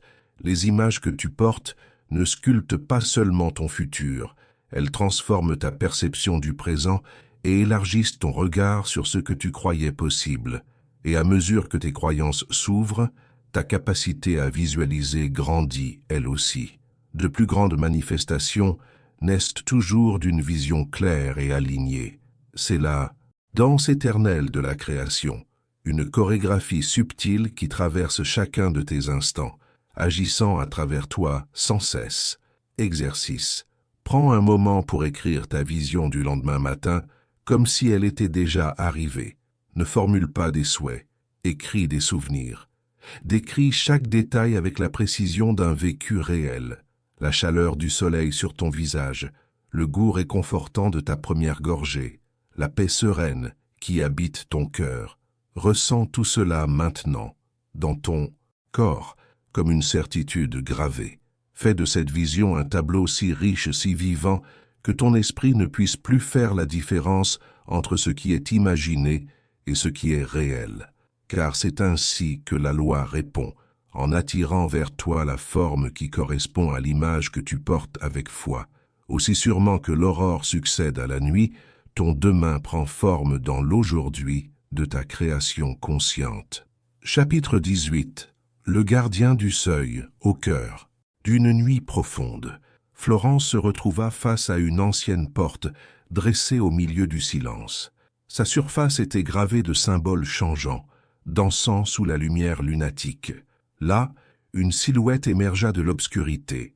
Silas, gardien du passage. Son regard portait le poids d'une sagesse éternelle. À travers l'expérience de Florence, tu observes maintenant une vérité sacrée, celle qui précède toute métamorphose authentique. Il existe un seuil que chacun doit franchir pour évoluer. Comme Florence, face aux énigmes de Silas, tu te tiens aussi devant ta propre porte intérieure. La loi de la source ne dresse pas ces moments comme des obstacles, mais comme des invitations à vérifier si tu es réellement prêt à accueillir ce qui t'attend de l'autre côté. « Qu'est-ce qui te cherche plus fort que tu ne le cherches ?» demanda Silas. Florence répondit avec des mots appris, des sagesses toutes faites. Le portail resta fermé. Ce n'est que lorsqu'elle parla depuis l'intimité de son être. Ma propre transformation, que le premier verrou céda. Car la loi ne réagit pas à la performance mais à la sincérité. Chaque épreuve que tu rencontres n'est pas une punition, mais un gardien sacré te posant cette question silencieuse. Es-tu prêt? Non en savoir mais en être, pas dans l'apparence mais dans la vérité nue de ton cœur. Peter, qui montait sur scène avec assurance empruntée, récita longtemps des affirmations qu'il ne croyait pas. Il clamait des pouvoirs qu'il n'avait pas encore incarnés. Et l'univers en retour restait muet. Ce n'est que lorsqu'il ôta tous les masques et se montra vulnérable, brut, vrai, que la loi commença à se mouvoir pour lui.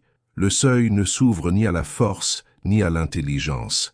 Il ne réagit qu'à l'authenticité. Quel que soit ton défi actuel, qu'il touche à l'amour, à la prospérité, à la santé ou à ton chemin d'âme, il est là devant toi comme Silas devant Florence. Il ne te demande pas la bonne réponse, mais la vraie. La loi teste la sincérité, car la manifestation ne peut circuler que dans la vérité. Quand tu ressens de la résistance dans ta vie, reconnais que tu te tiens devant une porte sacrée et que le gardien ne cherche pas ta puissance, mais ton abandon à la vérité. Pratique. Écris un défi réel que tu traverses en ce moment, dans tes relations, ton travail, ta santé ou ton éveil spirituel. Ensuite, dans le sanctuaire silencieux de ton cœur, pose-toi cette question. Quelle vérité ce gardien attend-il d'entendre? De moi, laisse cette question résonner. Ne cherche pas tout de suite une réponse. Laisse-la descendre au plus profond de toi. La réponse ne viendra pas de l'intellect, mais d'un lieu plus ancien, plus authentique. Et quand elle remontera à la surface, reconnais-la. Ce sera ta clé. Tu verras peut-être surgir un inconfort, car la vérité vit souvent là où l'on hésite à regarder. Mais c'est uniquement en l'acceptant que tu pourras franchir le seuil de ta propre transformation. Chapitre 19. Le secret à l'intérieur du secret. Dans la lumière vacillante d'une chandelle, Agnès penchait son corps sur de vieux manuscrits. Sa plume glissait avec la précision tranquille d'un geste 1000 fois répété. Chaque nuit, elle copiait des textes sacrés avec une dévotion silencieuse. Chaque trait était une prière muette, chaque mot un souffle de méditation. Pourtant, alors que les jours passaient et que le soleil s'effaçait, quelque chose se mit à vibrer en elle. Quand la lune traversait la fenêtre et baignait la pièce d'un éclat pâle, des symboles jusqu'alors invisibles apparaissaient sur les parchemins, des signes subtils, vibrant d'une sagesse venue d'un autre plan, des vérités voilées, dissimulées à la surface. Tu te tiens aujourd'hui exactement là où Agnès s'est tenue, à la lisière d'une compréhension plus vaste. La loi de la source, que tu as commencé à explorer, n'est que la couche initiale d'un mystère sans fin, tel un cristal qui révèle de nouvelles facettes à chaque inclinaison. Dans la lumière, chaque principe contient d'autres univers imbriqués. Lorsque tu as découvert ces enseignements, tu as touché la vibration, le silence, l'action alignée. Maintenant, il te faut aller plus loin, traverser le voile et percevoir les vérités plus subtiles qui reposent sous la surface. La loi d'attraction n'est pas simplement une force qui attire, elle est le souvenir que tout est déjà là, en soi, dans une complétude parfaite. Henri, illusionniste de métier, en fit l'expérience sans le savoir. Chaque soir, il enchantait les foules par ses tours de passe-passe. Il maîtrisait l'art de détourner le regard. Pourtant, à mesure que son nom grandissait, son cœur se vidait. Les illusions qu'il offrait au public n'étaient que le reflet de ses propres fictions intérieures, des récits sur sa valeur, sur le pouvoir, sur ce qui était possible. Un soir, avant sa plus grande représentation, il croisa son reflet dans le miroir de sa loge. Et dans cette seconde suspendue, il vit, clair à travers ses propres leurres, il comprit que la vraie magie ne résidait pas dans la mise en scène, mais dans le dépouillement total. Ce soir-là, il monta sur scène, non comme un magicien, mais comme un canal. Le public ne vit pas une illusion, mais une vérité incarnée, une transformation. De la même façon, ton chemin avec la loi de la source est prêt à passer d'un mouvement d'acquisition à une révélation intérieure. La vraie question n'est plus « que dois-je encore apprendre ?» mais plutôt « quel voile me cache encore la vue ?» Pratique, choisis l'un des enseignements qui t'a le plus marqué. Relis-le, mais cette fois, aborde-le comme si tu ouvrais une porte ancienne. Pose-toi une seule question. Que signifie aussi ceci? Va plus loin. Que cache encore cette vérité apparente? Puis, assieds-toi dans le silence. Laisse la sagesse émerger doucement depuis ton propre centre. La première signification que tu avais trouvée n'était que l'entrée. Traverse-la, découvre la chambre plus profonde. Écoute non avec ton mental mais avec ton âme, car ce sont souvent les silences après la compréhension qui révèlent les vérités les plus puissantes. L'obscurité se dissipait doucement, éveillant les oiseaux endormis, faisant frissonner les renards encore engourdis, appelant à elle les êtres secrets de la forêt. Par cette simple parole surgie du cœur, Mathilda avait convoqué l'existence entière à répondre. Tu te tiens à présent sur ce même seuil de puissance. La loi de la source ne réagit ni aux répétitions épuisées, ni aux supplications pleines de peur. Elle répond uniquement à l'union parfaite entre ce que tu désires, ce que tu crois et ce que tu prononces.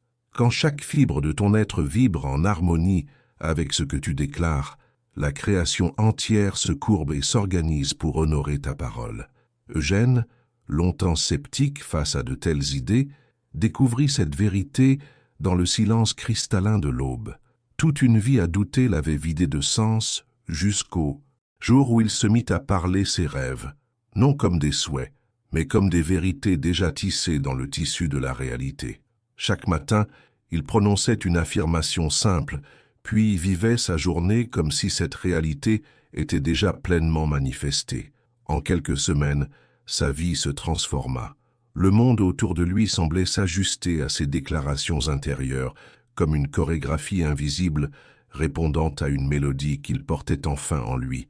La loi de la source ne répond pas à la force de ta voix, mais à l'intensité de ta vérité. Quand tu parles avec cette certitude intérieure absolue, tu n'as besoin que d'un murmure. L'univers ne réclame ni insistance ni volume. Il demande résonance. Tes paroles sont des semences jetées dans le champ créateur. Mais comme toute graine, elles doivent être vivantes. Les mots vides se perdent dans le vent. Les mots imprégnés de lumière, eux, s'enracinent immédiatement et croissent avec une rapidité surnaturelle. Le pouvoir que tu recherches ne nécessite ni rituels complexes ni mantras infinis. Il suffit d'une seule parole prononcée avec tout ton être. Ensuite, vis avec la certitude inébranlable que cela est accompli. Pratique.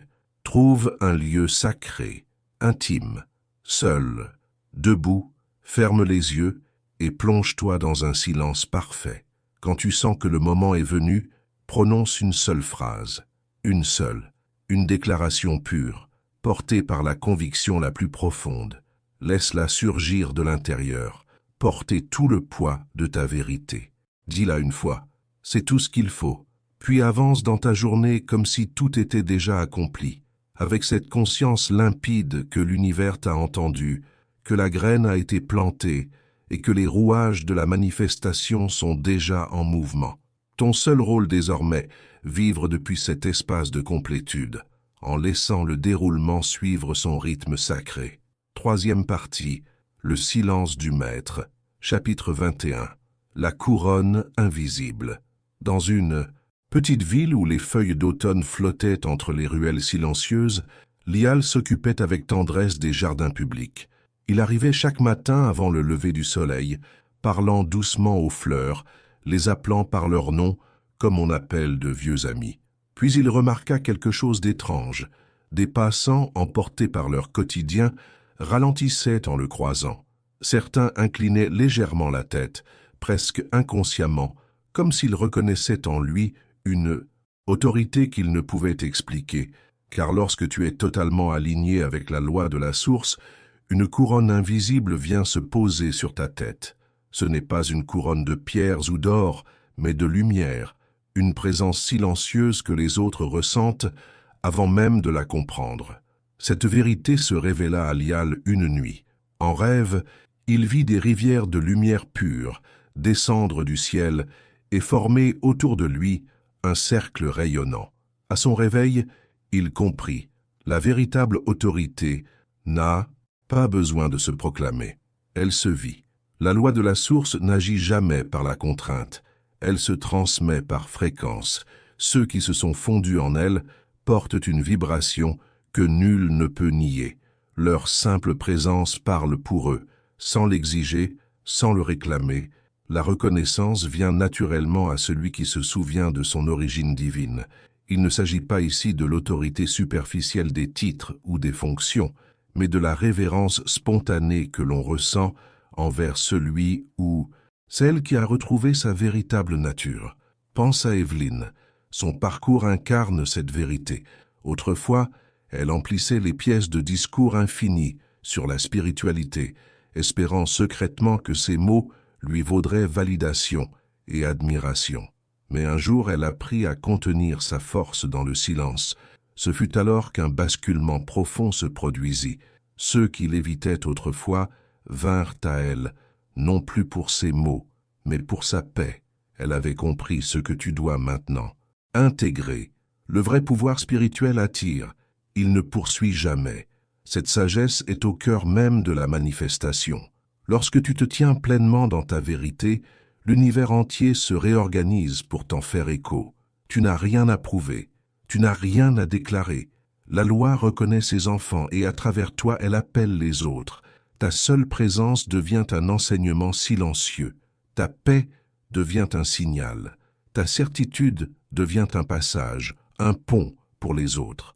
Ce n'est pas de l'orgueil, c'est l'éclat naturel de celui qui vit en harmonie avec la vérité universelle. Pratique. Marche en silence pendant 10 minutes chaque jour, comme celui qui sait. Redresse-toi avec douceur.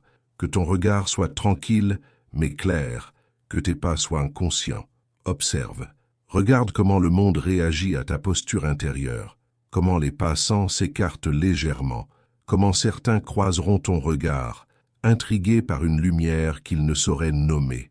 Sens l'impact subtil. Que crée cette assurance calme? Ce n'est pas un exercice de supériorité. C'est une invitation à incarner ta vraie puissance. L'univers te reflètera exactement ce que tu projettes. Marcher en vérité, et la vérité te reconnaîtra aussitôt. Chapitre 22. La réalité s'incline devant toi. Dans le tumulte d'un vieux marché aux pierres polies par le temps, Horus dansait. Chaque jour, ses pieds glissaient entre les cris des marchands et le bruit des pas pressés. Exécutait des mouvements complexes, des chorégraphies élaborées, guettant le moindre regard, mesurant sa valeur aux pièces jetées dans son chapeau.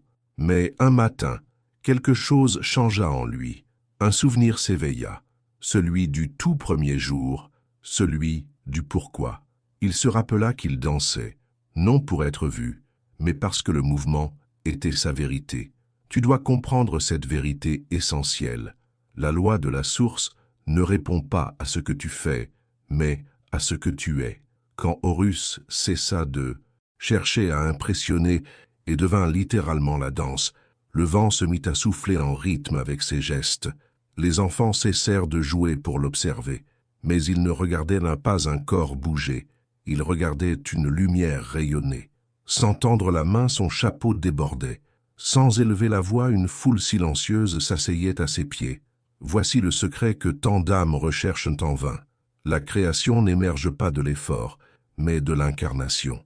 Quand tu luttes pour manifester, tu éloignes l'essence même de ce que tu appelles. La loi ne demande pas que tu forces. Elle attend que tu te fondes dans ce que tu sais déjà être vrai. Laisse l'histoire de June t'éclairer davantage. Pendant des années, elle chercha l'amour avec frénésie, tentant sans cesse de prouver qu'elle méritait d'être choisie. Mais plus elle cherchait, plus elle attirait des reflets de son vide, jusqu'au matin où elle s'assit, seule dans son jardin, et ressentit enfin sa complétude. En l'espace de quelques jours, des regards sincères vinrent frapper à sa porte, non parce qu'elle cherchait, mais parce qu'elle rayonnait. Vois-tu, l'univers se met à genoux devant celui qui cesse de courir derrière lui. Ce n'est pas une attente passive, c'est une offrande active, une posture de réception alignée, enracinée, stable. Quand tu abandonnes le besoin de prouver, de convaincre, de manipuler, tu libères le plus grand des pouvoirs, celui d'attirer ce qui est déjà tien. Lorsque tu cesses de chercher et que tu te contentes d'être, la réalité autour de toi commence à se réorganiser avec grâce.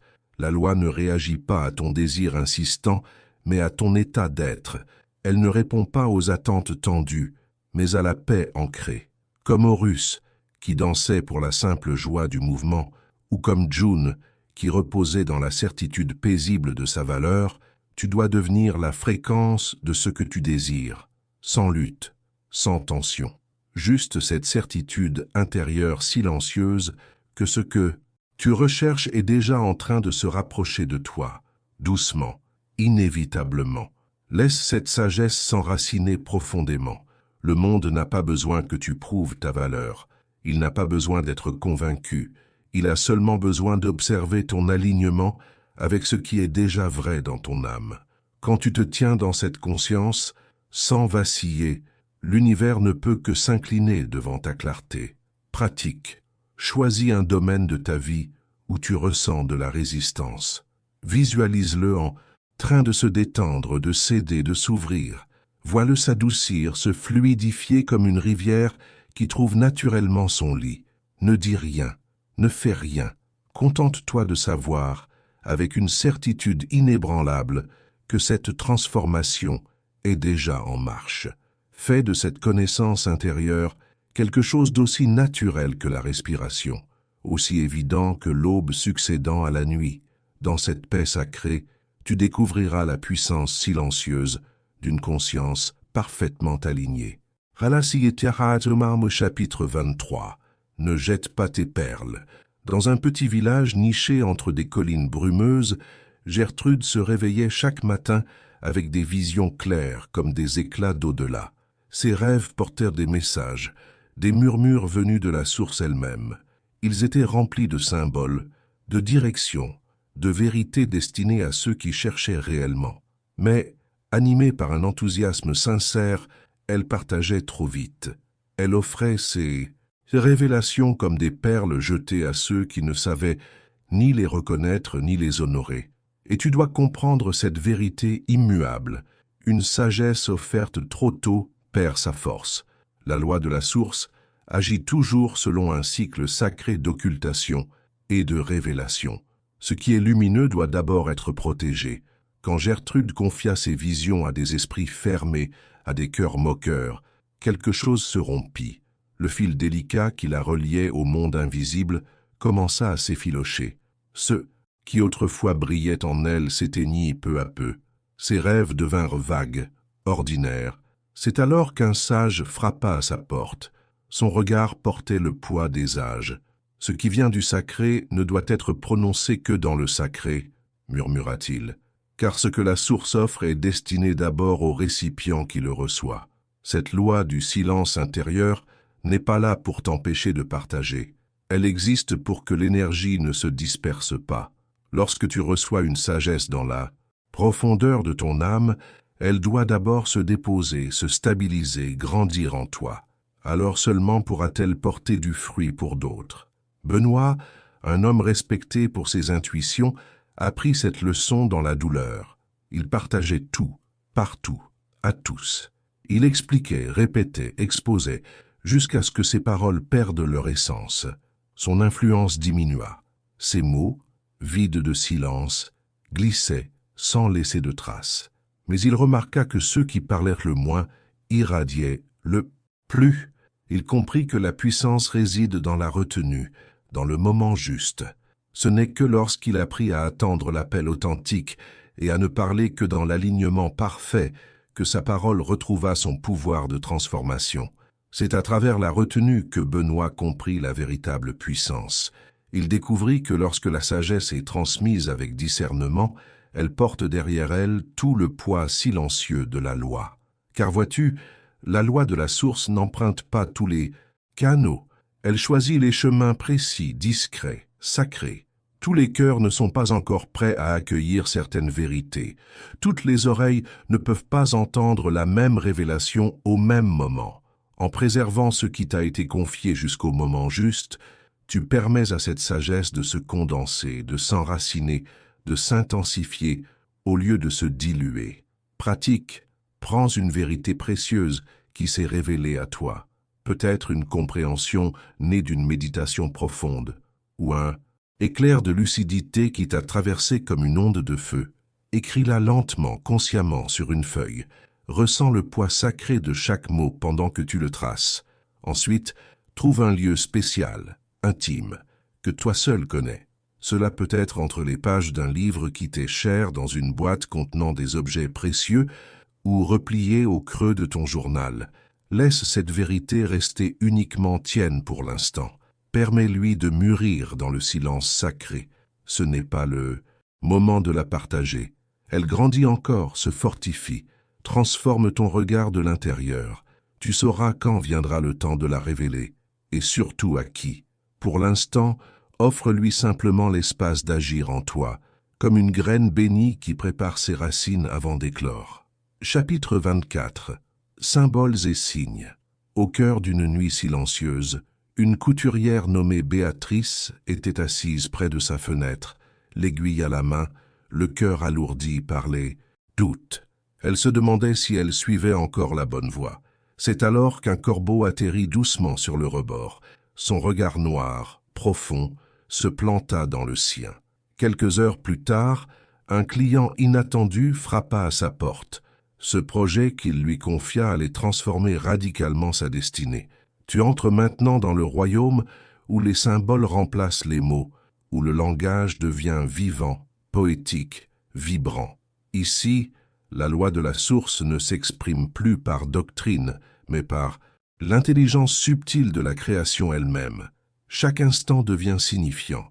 Chaque rencontre porte un message caché, destiné à celui qui a les yeux pour voir et l'âme pour entendre.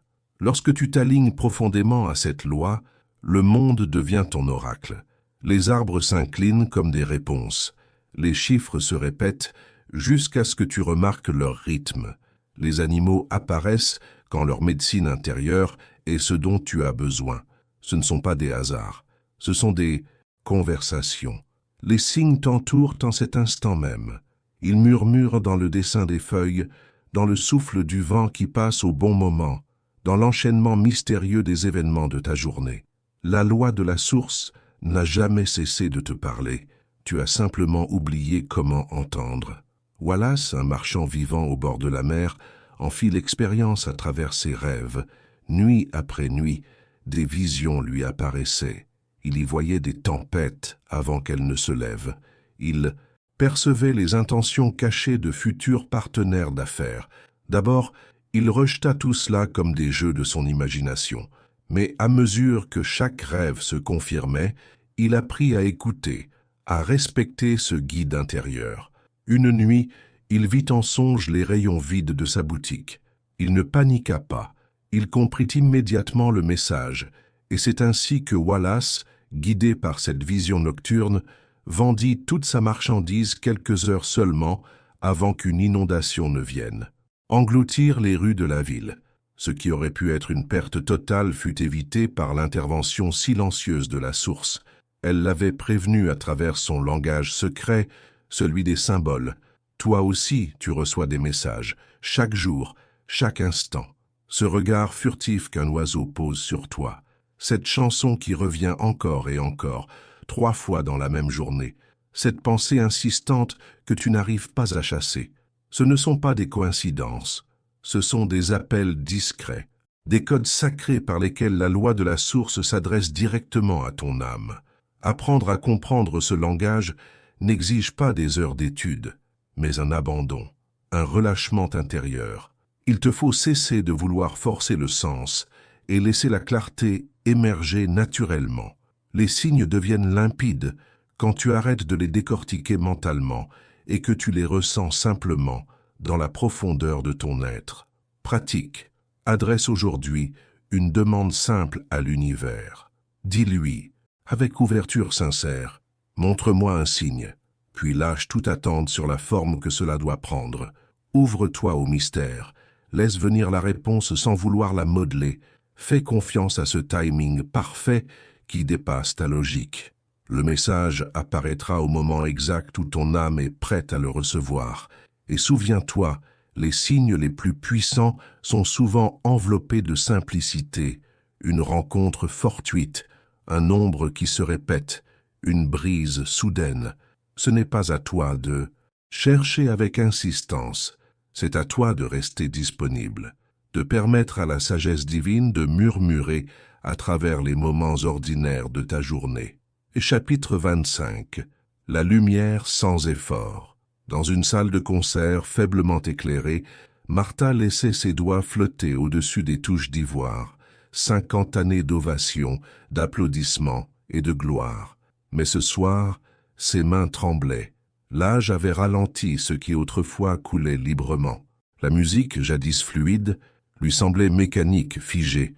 Convaincue que personne ne l'écoutait, elle ferma les yeux et laissa son cœur jouer, non pas pour impressionner, ni pour briller, mais juste pour retrouver ce frisson pur qui, enfant, l'avait poussée vers le piano. Et alors quelque chose d'inattendu surgit. Les notes, simples, s'emplirent d'une vibration presque céleste. Un éclat étrange. Dans les autres pièces du conservatoire, ceux qui s'exerçaient s'interrompirent, attirés comme par une force invisible. Ils se regroupèrent autour d'elle, les larmes aux yeux, incapables d'expliquer ce qu'ils ressentaient. Car la loi de la source ne se manifeste pas dans la performance, mais dans l'authenticité. Ce n'est pas la technique qui touche, mais la vérité qui traverse. Lorsque tu es fidèle à ton essence, tu deviens canal. Et à travers toi, quelque chose de bien plus grand peut s'exprimer. Il ne s'agit pas de compétence, mais d'alignement. Irving, un commerçant discret, fit cette même découverte par un autre chemin. Pendant des années, il essaya toutes les techniques pour attirer les clients. Vitrines brillantes, slogans malins, sourires forcés, rien n'y faisait.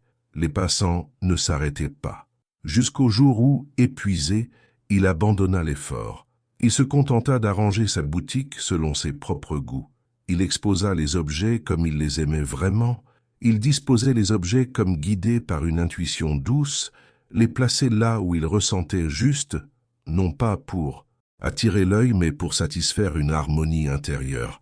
Il fredonnait en travaillant, souriait uniquement lorsque son cœur en avait l'élan. Et puis, sans effort, sans annonce, les choses changèrent. En quelques jours, des passants commencèrent à ralentir devant sa vitrine. En quelques semaines, on parlait de sa boutique comme d'un lieu étrange, où l'on se sentait mieux sans trop savoir pourquoi. Irving avait touché à un mystère oublié.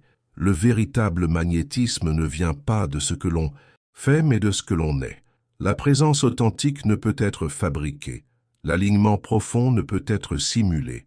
La loi de la source ne répond pas à ce que tu veux montrer, mais à ce que tu incarnes réellement, dans le silence de ton être. Lorsque tu vis en accord avec ta vérité la plus intime, tu émets naturellement une fréquence que les autres captent, même sans pouvoir la nommer. Ce n'est pas une technique à apprendre, c'est un souvenir sacré à retrouver.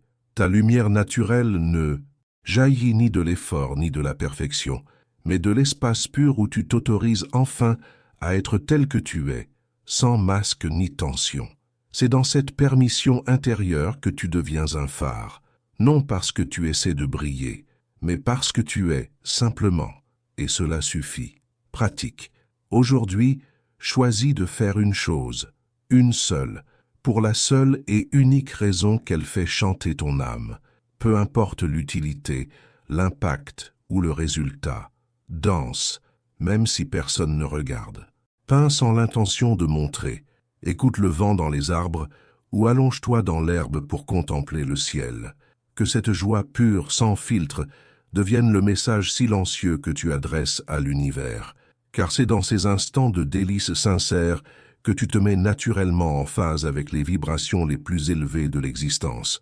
Dans cette expression authentique, ta lumière parle plus fort que n'importe quelle image travaillée. Chapitre 26. Protéger la flamme. Dans un hameau blotti entre d'anciennes collines, Oscar tenait une petite boutique de bougies avec une attention précise, presque sacrée.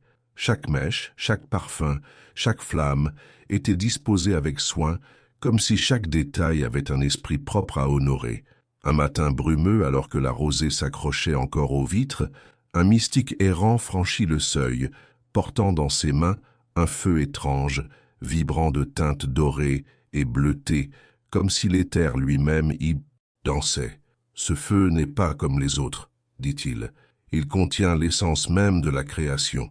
Garde-le, protège-le bien, car tant qu'il brûle, ta connexion à la source reste vivante. Ce que tu dois comprendre ici, c'est que cette flamme extérieure n'est qu'un reflet de la tienne. Ton feu intérieur, ta vibration spirituelle, a besoin du même soin, de la même protection. Comme Oscar, qui a appris à protéger cette lumière des rafales de vent et de la pluie battante, tu dois apprendre à préserver ton énergie face aux multiples forces du monde. Malgré les tempêtes hivernales et les rafales d'été, Oscar demeurait vigilant, veillant sur cette flamme rare, comme sur un souffle fragile. Il découvrit cependant que les dangers ne venaient pas uniquement de l'extérieur. Le feu sacré réagissait à ses propres états intérieurs. Quand la peur s'insinuait dans son cœur, la lumière vacillait. Quand son esprit s'éparpillait dans 1000 préoccupations, la clarté s'éteignait peu à peu. Et lorsque la fatigue le submergeait, la flamme s'éteignait presque entièrement. Ainsi le feu vivant lui révéla une vérité essentielle, plus puissante que toutes les leçons écrites. Ton état intérieur est tout. Pense à Lucinda. Sa simple présence illuminait autrefois chaque pièce où elle entrait. Les gens cherchaient sa compagnie, attirés par la paix subtile qu'elle émanait sans même parler. Mais lentement, sans qu'elle ne s'en rende compte, son énergie se dispersa. Un petit souci ici, un drame accepté. Là, des heures passées dans des lieux qui étouffèrent sa lumière, et un jour, sans avertissement, elle réalisa qu'elle ne ressentait plus la chaleur de sa propre lumière intérieure. Elle s'était éloignée d'elle-même. C'est dans le retrait, dans le silence, qu'elle retrouva la leçon qu'Oscar avait reçue. La vibration intérieure est la matrice de toute manifestation. Sans un espace énergétique préservé, même les intentions les plus nobles s'éparpillent, comme des graines soufflées par la tempête. La loi de la source ne peut traverser un être qui fuit par toutes parts. Cette vérité dépasse toutes les autres. Protège ta flamme intérieure, comme si l'univers en dépendait, parce qu'il en dépend. Chaque pensée qui te ternit, chaque lien qui t'affaiblit, chaque lieu où ton éclat diminue, ce ne sont pas de simples inconforts, ce sont des urgences spirituelles. Elles méritent ton attention immédiate. Ton énergie, ta lumière, est la matière première de la création. Lorsque tu la protèges avec autant de soin qu'Oscar protégeait la flamme céleste, tu ouvres la porte à tous les miracles. Mais pour cela, tu dois d'abord devenir le gardien fidèle de ta propre vibration. Pratique. Choisis aujourd'hui un point précis de fuite énergétique dans ta vie, un lien qui t'épuise, une habitude qui t'affaiblit, un endroit qui ternit ton feu, et retire-le de ton quotidien, sans hésitation, sans compromis. Fais de cet acte sacré un engagement ferme envers ta lumière. Ce geste concret prouve à l'univers que tu es prêt à veiller sur la flamme divine qui t'habite. Et ce choix simple mais radical émet une onde dans le tissu même de la création. Souviens-toi, ce n'est pas un simple conseil, c'est un acte sacré de survie énergétique. C'est une prière vivante. Tu arrives à présent au même seuil de puissance, ce point de bascule, où ta seule présence devient un catalyseur d'éveil pour ceux qui croisent ton chemin. Ce n'est pas une action, ni un effort, c'est un état d'être, une lumière, subtile que tu as nourrie de l'intérieur silencieusement et qui maintenant se met à éclairer ce que d'autres ont oublié en eux. Lorsque tu es aligné avec la loi de la source, tu deviens un miroir vivant. Ceux qui te rencontrent sentent quelque chose bouger en eux, une vibration ancienne, un souvenir sacré, non pas de la tristesse, mais de la reconnaissance. En ta présence, ils se rappellent qui ils sont vraiment, au-delà du masque, au-delà des rôles. Kenneth, qui avait fait vœu de silence dans un monastère reculé, découvrit cette vérité lorsqu'il retourna dans son village natal. Bien qu'aucun mot ne franchît ses lèvres, les gens se rassemblaient là où il passait. Il ne pouvait expliquer pourquoi, mais en sa présence, leur fardeau semblait s'alléger. Certains parlaient d'une paix oubliée depuis l'enfance. D'autres trouvaient enfin des réponses à des dilemmes anciens. Ce que Kenneth, et plutôt Delilah, avaient incarné, tu es maintenant prêt à devenir. C'est l'épanouissement ultime de la loi. Lorsque ton être entier devient messager, sans parole, sans volonté de convaincre, sans démonstration. À ce stade, tu ne cherches plus à enseigner. Tu es l'enseignement. Tu es la preuve vivante de ce que l'énergie alignée rend possible. Cet état ne peut être imité. Il n'est pas un rôle. Il émerge naturellement, comme une fleur qui s'ouvre, lorsque tu as abandonné tout besoin de contrôle et que tu t'es fondu dans la loi universelle. Ceux qui sont prêts viendront à toi. Ils ne sauront pas pourquoi, mais ils sentiront l'appel. Ton silence deviendra langage, ta paix déplacera l'invisible, ta simple présence deviendra réponse. Pratique, choisis un lieu animé, un jardin public, un café vivant, un coin paisible dans un parc. Assieds-toi sans bruit, ne te ferme pas, ne t'isole pas, reste simplement là, dans une présence ouverte, paisible, vibrante. Respire doucement, en te souvenant de tout ce que tu sais, de tout ce que tu es devenu. Laisse cette vérité emplir chaque cellule. Ne cherche ni regard ni validation, sois simplement et observe. Tu verras peut-être quelqu'un ralentir, d'autres s'arrêter sans raison apparente, un regard insistant, un corps qui s'installe près de toi sans savoir pourquoi. Tu n'as rien fait, tu es, et c'est cela qui appelle. Ta communion silencieuse avec la vérité agit comme un phare invisible pour ceux dont l'âme est prête à se réveiller. Tu dois saisir cette vérité profonde. Le langage est bien plus qu'un véhicule de sens. Chaque mot porte une structure sacrée, une géométrie invisible, une empreinte vibratoire capable de modeler la réalité elle-même. Parler n'est pas simplement communiquer, c'est un acte de création. La loi de la source ne réagit pas seulement au contenu de tes paroles, mais aussi au rythme, à la tonalité, à l'intention qui y sont inscrits. Chaque syllabe que tu émets traverse les fibres du monde et laisse des ondes dans le tissu subtil de l'existence. C'est pourquoi les textes sacrés étaient chantés et non récités, pourquoi les prières les plus puissantes s'exprimaient en mélodie et non en phrases plates. Roland, un marchand ruiné, découvrit cette sagesse sans le chercher. Un matin, par pur instinct, il se mit à prononcer des bénédictions sur sa propre vie, mais pas comme on parle au quotidien. Il le fit en cadence, avec une voix posée, presque chantée. L'abondance coule en moi comme un fleuve d'or. La paix m'enveloppe, comme l'aurore silencieuse. La joie emplit mes jours comme l'air emplit mes poumons. Et en quelques semaines, tout changea. Des clients surgirent sans qu'il les appelle. Des opportunités qu'il n'aurait jamais envisagées s'ouvrirent. Sa réalité se mit à danser au rythme exact des mots qu'il avait choisis. Sa métamorphose révèle un principe fondamental. La parole consciente n'est pas une conversation banale. C'est un rite sacré. Quand tu parles avec rythme et intention, tu invoques une forme ancienne de création. L'univers lui-même est tissé de rythmes, le battement des cœurs, la rotation des planètes, la pulsation des champs quantiques. Lorsque tes mots s'accordent à ce rythme cosmique, la manifestation s'accélère. Tu dois honorer ta parole comme un acte cérémoniel. Chaque mot lancé dans l'air crée une onde dans l'architecture invisible du réel. La loi de la source attend ton verbe éveillé, mais elle répond avec puissance seulement aux mots portés par la révérence et l'intention rythmée. Pratique. Écris une seule phrase qui incarne pleinement la réalité que tu choisis de vivre, qu'elle soit claire, forte, complète. Chaque matin et chaque soir prononce ces mots à voix haute, avec respect et cadence, en les laissant vibrer dans tout ton corps. Sentez chaque son tisser un fil entre ton être et l'invisible. Laisse ta vérité se déployer dans l'espace comme une offrande vibratoire. Ce rituel quotidien de paroles conscientes accordera ton énergie à la réalité spécifique que tu veux voir fleurir. Elle se souvint soudain, tu as parcouru des chemins immenses pour en arriver là, et pourtant ce que tu cherchais n'a jamais été séparé de toi. La loi de la source n'est pas une force extérieure à canaliser, ni un pouvoir à mériter. Elle est ce que tu es, au plus profond.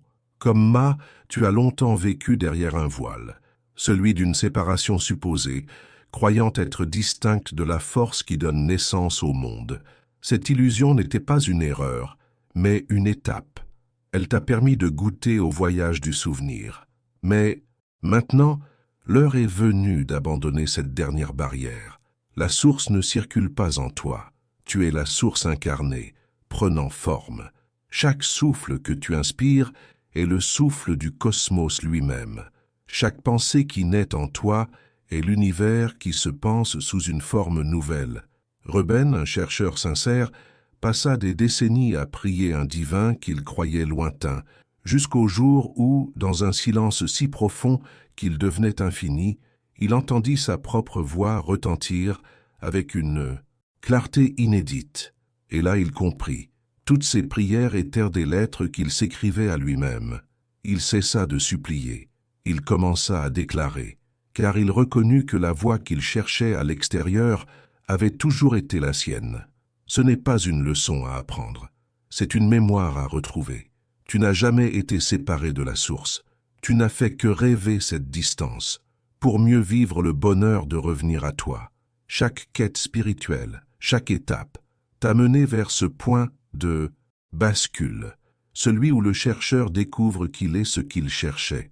L'attraction, la manifestation, la création ne sont pas des compétences à maîtriser. Ce sont des expressions naturelles de ton essence. Lorsque tu déclares « je suis », l'univers se déplace, car tu es l'univers en mouvement. Lorsque tu parles, la création écoute, car tu es la création qui s'exprime. Laisse cette reconnaissance descendre jusqu'à tes os. Tu ne tends pas vers une force extérieure. Tu t'éveilles à ce que tu as toujours été. Le pouvoir que tu espères atteindre n'est pas caché. Il attend simplement que tu te souviennes de lui. Pratique. Assieds-toi dans un silence profond et murmure lentement « La source et moi ne faisons qu'un ».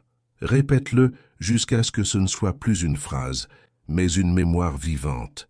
Tu n'es pas en train d'atteindre quelque chose de lointain. Tu es en train de retirer, un à un, les voiles qui masquaient ce que tu as toujours été. La loi de la source ne te traverse pas. Elle. Et toi, en mouvement, en forme, en vibration divine parfaite. Eliot parcourut le monde à la recherche d'illumination. Il étudia avec des sages, récita d'innombrables prières, participa à rituels complexes, toujours persuadé que la vérité était un pas plus loin. Jusqu'au jour où, épuisé de tant chercher, il s'assit au pied d'un arbre et s'arrêta. Dans ce silence absolu, il éclata de rire, non pas parce qu'il avait trouvé, mais parce qu'il comprit qu'il n'y avait jamais rien eu à chercher. Il était ce qu'il avait tant voulu atteindre. Cette vérité ne peut s'enseigner, elle ne peut que se rappeler. Tes pensées sont la pensée de l'univers en action, tes désirs sont la création elle-même qui se convoque en forme nouvelle. Ta voix est la loi en train de parler. Il n'y a pas de séparation entre toi et l'intelligence qui fait tourner les étoiles.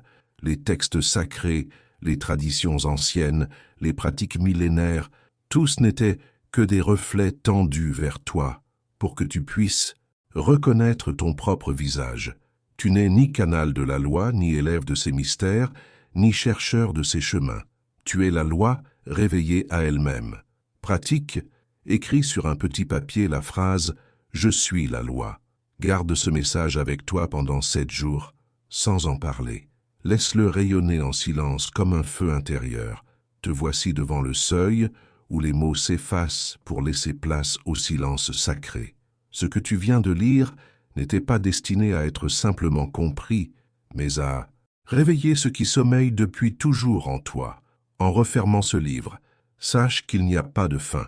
Au contraire, quelque chose d'éternel commence maintenant à respirer à travers toi. La loi de la source ne t'entoure plus. Elle t'habite. Elle agit à travers ton souffle, s'exprime dans ton silence, crée à travers ton simple être.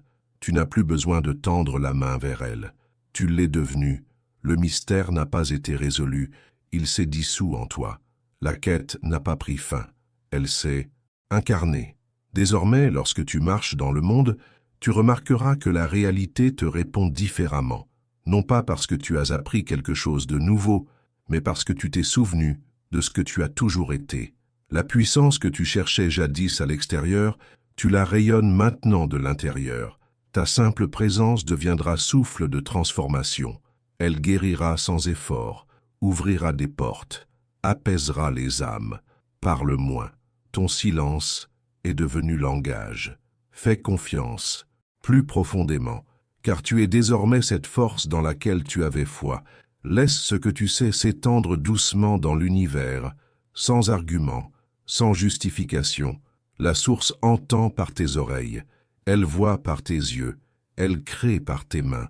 Tu n'as pas atteint un point final, tu t'es éveillé à un commencement sans fin. Chaque souffle te rapproche de ce que tu as toujours été. Chaque instant de silence révèle une nouvelle couche de ta nature infinie. Le chemin ne se termine pas, il a fusionné avec toi. Sois calme, sois présent, sois le silence entre les étoiles, car dans cette vastitude paisible, tu n'entendras plus l'univers te parler, tu l'entendras parler à travers toi. La source écoute, et maintenant, toi aussi.